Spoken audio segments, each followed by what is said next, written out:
আচ্ছা গাইস, আপনারা দেখেন তো এই জিনিসটা কি? এটা কি বোঝা যায়? এটা কি দেখা যায়? এই জিনিসটা কি? চলুন আমরা দেখি আসলে এটা কি।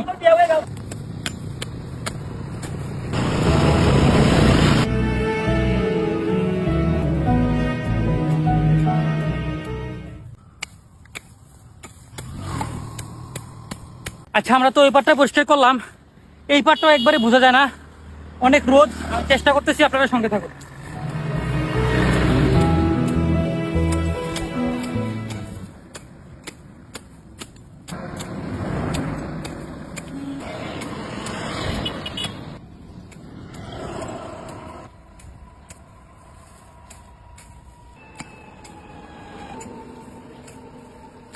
তো এটা আসলে ছিল মেঘনা ধনাকোদা সেচ প্রকল্প বন্যা নিয়ন্ত্রণ বাঁধ। খুবই গুরুত্বপূর্ণ একটা জিনিস। তো এই জিনিসটা দেখাই যাচ্ছিল না, আমি মোটামুটি পরিষ্কার করে দিলাম। আপনাদের ভালোবাসা পেলে আরো এগিয়ে যাবো ইনশাআল্লাহ।